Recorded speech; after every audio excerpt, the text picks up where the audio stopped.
মার্কিন যুক্তরাষ্ট্র ও ইরানের মধ্যে যুদ্ধবিরতির মেয়াদ বাড়ানোর খবরে আন্তর্জাতিক বাজারে স্বর্ণের দাম 1% বেশি বেড়েছে। তবে মূল্যস্ফীতি ও উচ্চ সুদের হার নিয়ে উদ্বেগের কারণে চলতি মাসে সামগ্রিকভাবে স্বর্ণের বাজারে চাপ অব্যাহত রয়েছে। রয়টার্সের প্রতিবেদনে বলা হয়েছে, যুদ্ধবিরতি বাড়ানোর সম্ভাবনার খবর প্রকাশের পর আন্তর্জাতিক বাজারে প্রতি আউন্স স্পট স্বর্ণের দাম 1.5% বেড়ে $4,556.84 পৌঁছেছে। এর আগে বৃহস্পতিবার স্বর্ণের দাম নেমে গিয়েছিল 2 মাসের সর্বনিম্ন $4,365.76।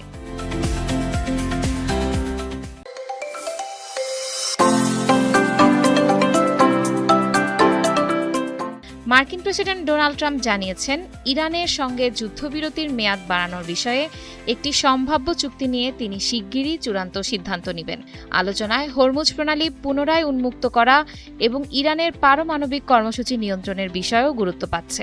বাজার বিশ্লেষকদের মতে, যুদ্ধবিরতি নিয়ে ইতিবাচক অগ্রগতির কারণে আন্তর্জাতিক বাজারে তেলের দাম ও মার্কিন ডলারের সূচক কিছুটা কমেছে।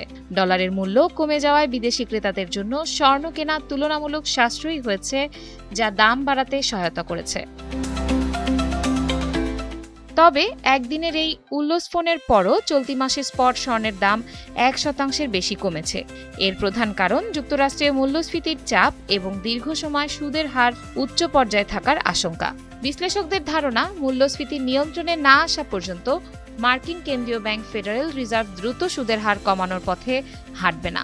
অন্যদিকে বিশ্বের অন্যতম বৃহৎ স্বর্ণ আমদানিকারক দেশ ভারতে উচ্চ মূল্য ও আমদানি শুল্কের কারণে চাহিদা কমেছে। একই সঙ্গে চীনেও ক্রেতাদের সতর্ক অবস্থানের কারণে বাজারে স্বর্ণের চাহিদা কিছুটা দুর্বল হয়েছে।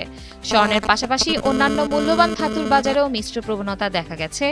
স্পট রূপার দাম প্রায় অপরিবর্তিত থাকলেও প্লাটিনাম ও প্যালাডিয়ামের দামে কিছুটা পতন হয়েছে।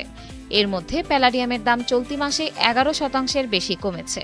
বিশ্লেষকদের মতে, ভূ রাজনৈতিক পরিস্থিতি এবং যুক্তরাষ্ট্রের সুদের হার সংক্রান্ত সিদ্ধান্ত আগামী দিনগুলোতে স্বর্ণ বাজারের গতিপথ নির্ধারণে গুরুত্বপূর্ণ ভূমিকা রাখবে।